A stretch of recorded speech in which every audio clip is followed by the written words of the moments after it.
Bonsoir, bienvenue à l'Atelier Librairie, le livre voyageur animé par Fabienne Roch et moi-même, Bruno Lalonde. Nous sommes à Montréal le 11 avril 2021. Voici donc plus de 3 mois que je suis avec vous et c'est surtout vous qui avez du mérite d'être avec moi, franchement.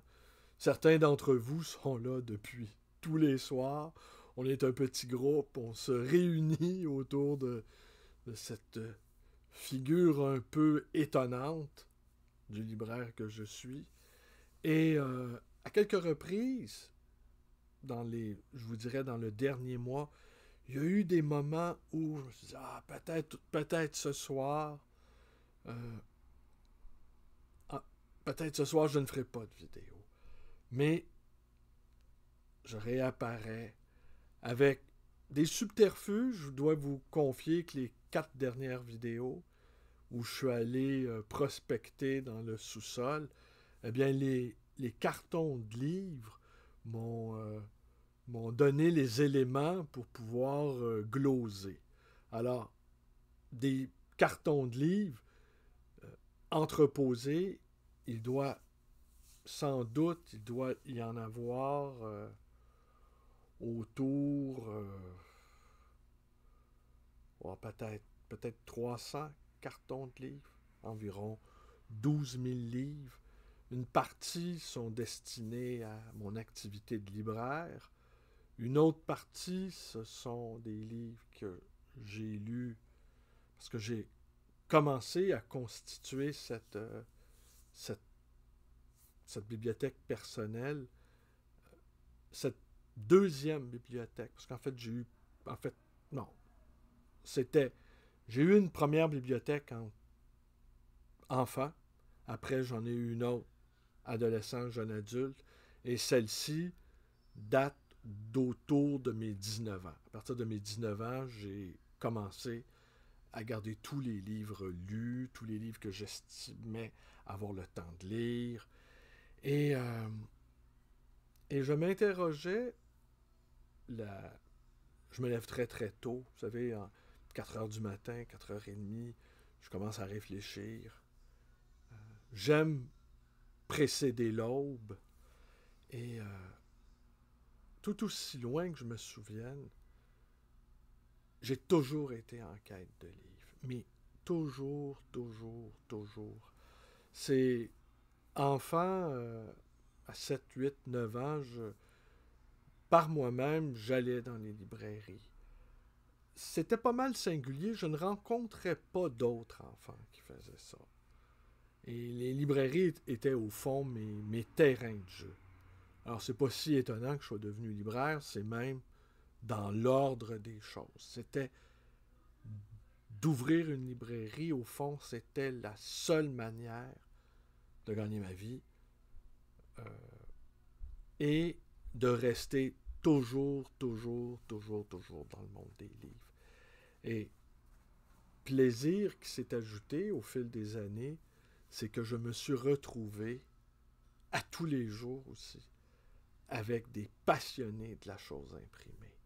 Et ça, c'est quand même inimaginable. Et là, avec les réseaux, nous pouvons, nous pouvons nous retrouver entre nous pouvons nous fédérer, nous pouvons, euh, nous pouvons se rencontrer. Et si j'analyse, en tout cas sommairement, ma propre plateforme Facebook, force est de constater que il n'y a que des fous de la chose littéraire dans mon entourage. Alors c'est quoi? Qu'est-ce qu'on y retrouve? Des gens qui partagent euh, des citations, l'amour, des livres lus, des critiques de livres lus dans certains cas, euh, des entrevues avec des auteurs, leurs propres livres parfois qu'ils proposent à la vente, des échanges. Et la chose politique, elle est, euh, elle est peu abondante finalement sur mes plateformes.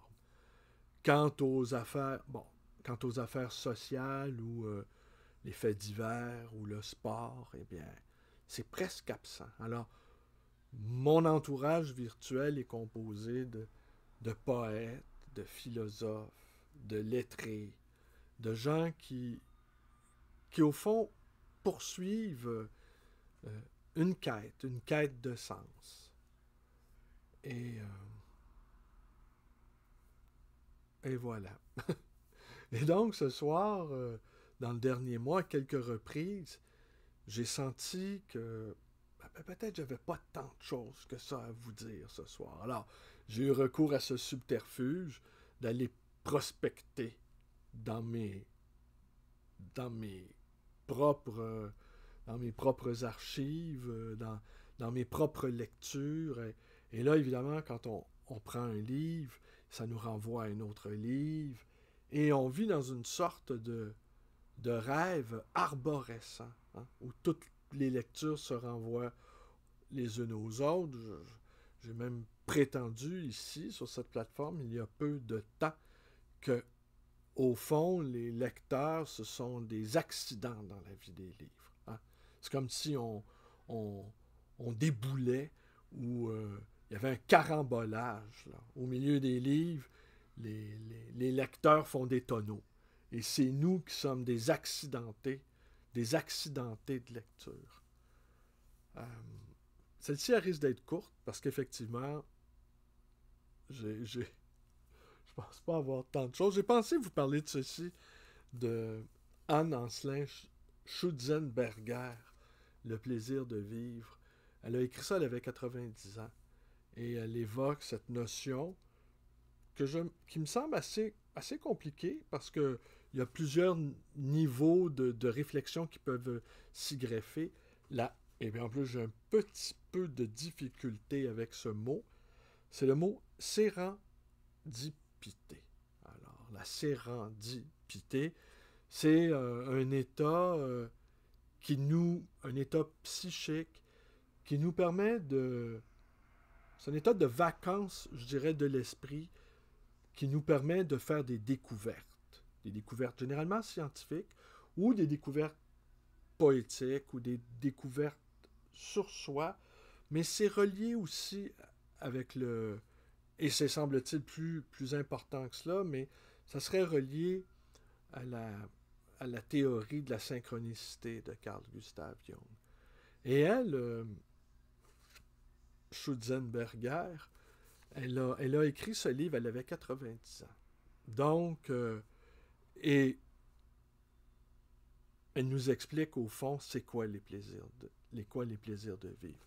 Les plaisirs de vivre, ce sont toujours de toutes petites choses. Des choses qui ont l'air de peu d'importance, des choses insignifiantes. Ces petits riens, comme on le dit dans la chanson.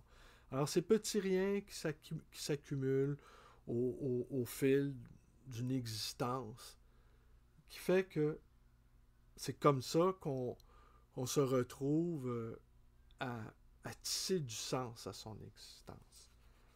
Alors, je pourrais vous lire un ou deux passages, vous voyez.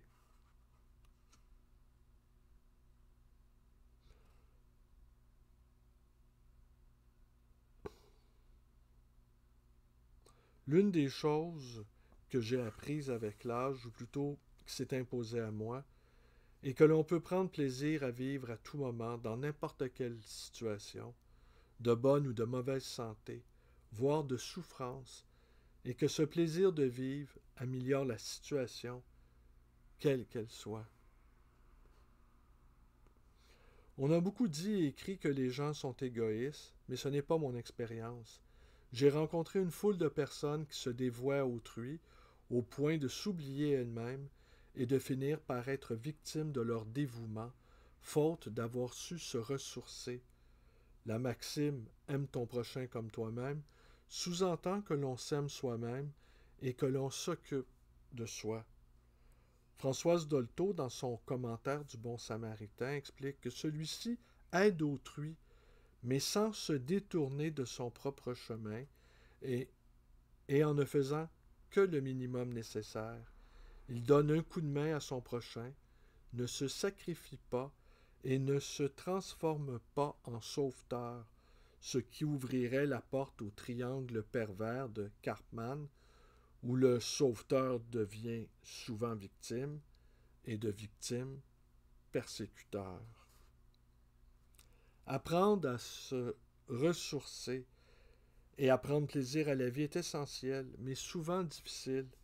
Il n'est pas fréquent qu'on l'enseigne dans notre éducation judéo-chrétienne. Un poète avait écrit, le poète en question, il ne le nomme pas, mais c'est Jean Cocteau, « Rien n'est aussi profond que la peau. »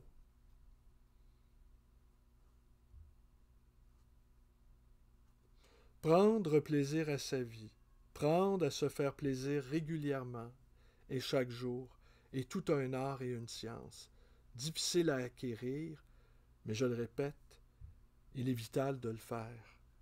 Tout à l'heure, bien au chaud, j'étais douillettement assise dans un bon fauteuil, dans ma cuisine, souvent ensoleillée, regardant par la fenêtre tomber les beaux flocons de neige, tout en savourant par un des grains de raisin, un par un des grains de raisin noirs, sucrés, fondant dans ma bouche.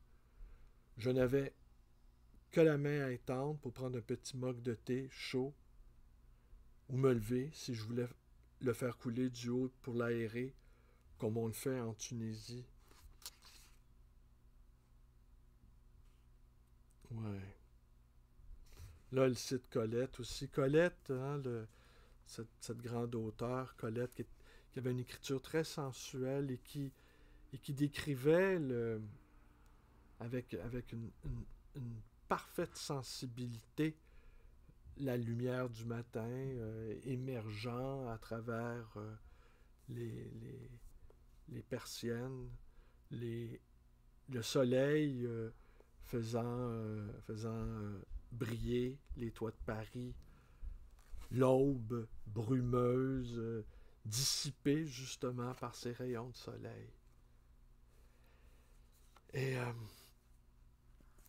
je disais à mon ami Pierre, au fond, ça serait quoi la poésie? Eh bien, ça serait l'expérience radicale de l'existence. C'est éprouver de manière radicale ce qu'est l'existence. Et je demeure étonné, sinon effaré, de voir combien de gens sont si peu touchés par ce que ça représente, cette existence terrestre. Hein, c'est Sandrard qui évoquait le bonheur d'exister. Et de pouvoir admirer le monde et de pouvoir admirer le monde, de pouvoir ressentir radicalement cette expérience de vivant. Et c'est par la poésie qu'on peut aller le plus loin dans cette expérience ontologique. Et c'est pour ça que la poésie nous est si nécessaire. Et c'est pour ça aussi que la poésie n'est pas que dans les livres. Les livres sont des viatiques pour avoir. C'est des réserves, c'est des provisions. On fait des provisions. Mais c'est sûr, quand on regarde ça ici, on peut se dire des provisions, il n'en manque pas. Mais ma fin de livre, elle est inextinguible. C'est ça, je me revoyais enfant, et enfant, je partais là, seul, et j'allais dans les librairies. Et je me disais que j'avais la naïveté de croire qu'une fois adulte, je serais capable de maîtriser cet environnement-là. Je serais capable, non pas de connaître tous les livres, mais de savoir que Victor Hugo avait écrit Les Misérables, que Spinoza avait écrit L'Éthique, que Shakespeare avait écrit Hamlet, que je saurais tout ce qu'il faut au fond là, pour être un adulte, non pas cultivé, parce qu'un enfant, en tout cas, j'avais pas cette prétention-là de vouloir être cultivé. Mais assurément, j'avais la prétention de savoir ce qui comptait vraiment. Et Ben, je suis évidemment pas parvenu. Mais cette quête-là, et je vois bien que il n'y a rien à faire. Je sais pas, je sais même pas comment je pourrais être autrement.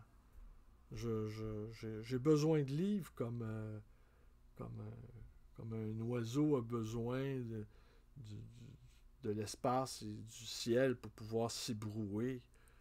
J'ai besoin de livres comme on a besoin d'eau, comme on a besoin de lumière, comme une plante a besoin de lumière pour s'épanouir. Écoutez, celle-ci va être courte. J'ai réussi à la faire.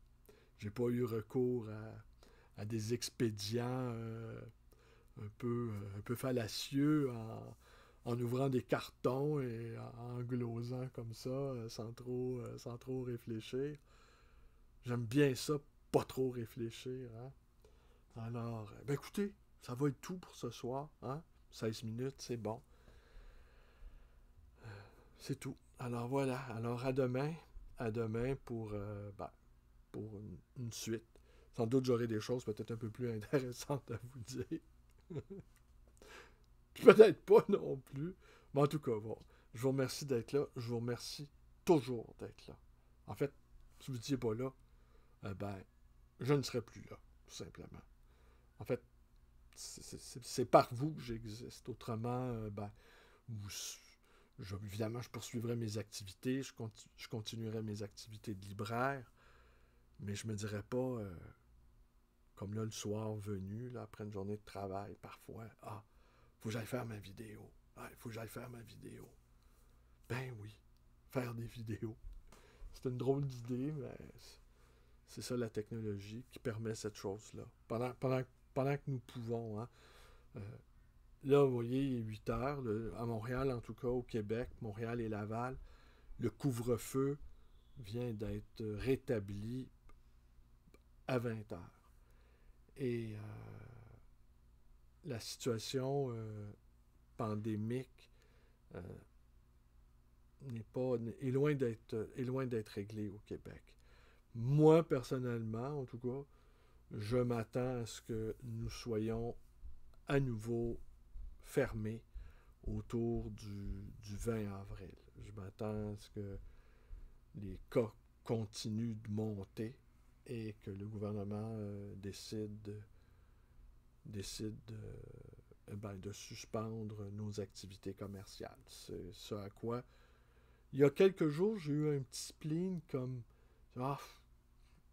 mettre des livres, faire de telle sorte que la boutique roule et fonctionne. Puis, je dis, ça va fermer dans quelques jours. Pourquoi je m'agiterais? J'ai eu comme un petit passage à vide. Et puis là, écoutez, on continue au jour le jour et advienne que pourra. Allez, merci et à demain.